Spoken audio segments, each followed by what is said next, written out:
Erick Erickson, host of the Erick Erickson Show, also author of an excellent Substack called Show Notes. I subscribe. You should as well, not just because he often features clips from On Balance, which we appreciate. Erick, good to see you. You know, my grandmother used to say it's not so much what you say, but it's how you say it. Did you denote a change in the president's tone tonight? I felt like he was yelling at us. I realize that's kind of his style, but he was yelling his speech in a room by himself, and I'm not alone in that. It kind of became a thing on social media and group chats with friends. Why the tone like this?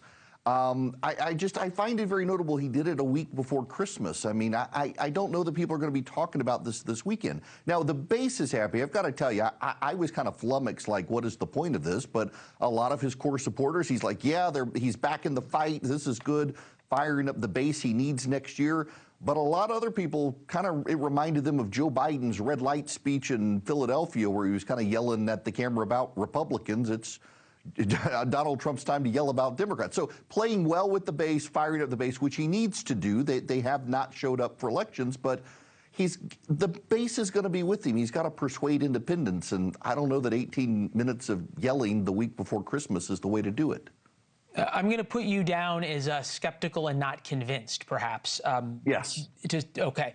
But the one thing that I denoted in a change of the president, and that the tone agreed in terms of what people are saying, also acknowledging that when Donald Trump reads a teleprompter in a speech in an empty room, whether it be this speech or a number of others that we've watched him give from the Oval Office and other places, when it's this address to the nation format, it kind of always sounds like this. If we go back from the how you say it to the what he said, this was the first time I've heard him lay out sort of where we were, where we are, where we're going economically so starkly. This is on wage growth. Take a listen.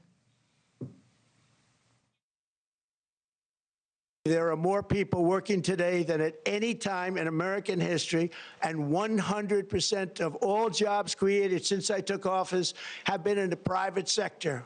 Think of that. 100% of all jobs have been in the private sector rather than government, which is the only way to make a country powerful and great. That resonates well with the base. Bill O'Reilly was on before the program and noted that who he really needs to speak to independence. The promise of real wage growth is one that independents will get behind. It is. And with all due respect to the president, who I think has done a lot in these 11 months in office, it's only 11 months, not even 12 months yet, I think he needs to probably address people's concern more frankly and say, I understand you feel like you haven't caught back up yet, but we're getting there. Instead of just laying out the case like he laid, and by the way, ringing endorsement of tariffs again, which polling pretty universally says people aren't buying, acknowledge a little bit more that people still are uncomfortable and there's a ways to go, but we're headed in the right direction. And I do think he needs to be a little bit more sympathetic to the middle class, feeling like they're still falling behind right now, that they voted for him to get better than Biden. Just make the case that, yeah, I get it, but things are getting better. Yeah, I would be remiss if I didn't put up the Marist polling right now. And to that point, there's times an old White House correspondent used to tell me that the president needs to be the commander-in-chief. There's the time that he's president. There's times he needs to be the comforter-in-chief and hold the hand of the American people who are scared. 61% say the economy's not working for them. 70% feel like life is unaffordable. Personal finances have gotten worse this year, 35%. So the point here, right, is you have to meet people where they're at and acknowledge the pain that they feel. My reporting from the White House, when I ask why that's not happening, is sort of an acknowledgement that many of the president's advisors have tried to tell him that, but that's just not what he does. I denoted, though, a little bit of a change in this speech. It probably not to the, this is not Bill Clinton, but it never was going to be, of acknowledging there's still a lot more work to be done. Yeah, he wasn't dismissive of affordability tonight, which actually is a good sign. I know there were people in the White House that were a little bit put off by that line the other day that this was going to be a talking point for the Democrats. So it's good he's moved beyond that. But, you know, he does. It's out of his character. He wants people to think, I got elected and things got better. Things are getting better objectively in a lot of the economy. But, you know, manufacturing actually is down. Prices actually are going up for people. Small businesses in particular are being hit the hardest by tariffs because of the regulatory regime. Those things are real. And if he does acknowledge them, particularly the impact on small businesses where wages are starting to slip behind inflation again, the Democrats are really going to be able to use his words against him. Republicans are still 7 points up on the economy against Democrats, which I find sort of very telling. And, you know, Kelly, I just want to ask Kelly one quick question. I'm going to bring you back around for the end. Kelly, the question always for the White House is they sit down and write the speech is who are they writing it for? And I am trying to figure this out of how does the White House judge whether this was a success? Is this basically sort of a narrative exercise that they want this speech will be a success if people are happier at Christmas with President Trump, or was there a specific group of people that they were really focused on from your reporting?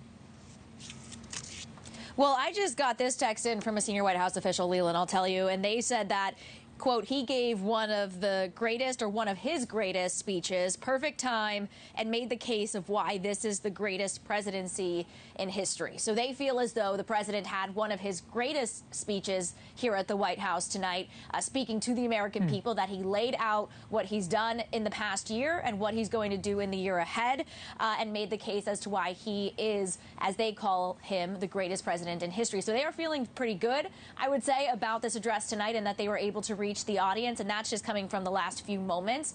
And they already said that he's back in the Oval Office working tonight. So they feel as though they were able to get across to the American people and keeping the focus on the people there at home.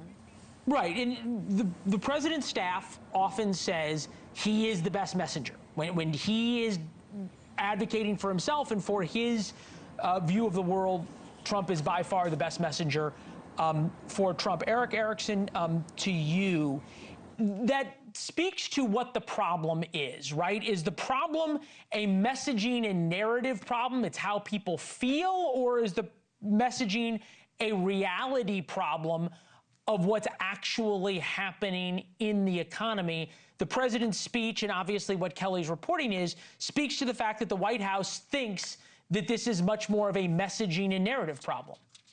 Listen, that's what the Democrats thought. I think these people are delusional in the White House to say this was one of the greatest speeches he's given. I've heard him give great speeches. This isn't going to be talked about after this weekend by the time people get together at Christmas, other than the fact that he was yelling. He has the potential to give a great message. I know he can. I've heard him give them. This wasn't it, and it's not a messaging problem. The reality is people do not feel like the economy is working, and if they keep saying it's a messaging problem, consider the Democrats headed into the midterms, who are even more unpopular than him. They think they've got a messaging problem too, not a reality problem. Yeah, and that's what Democrats thought in 2022 and especially in 2024, was they had a messaging problem as well. Erick Erickson, thank you very much. We appreciate it. Merry Christmas to you and yours, my friend. Merry Christmas.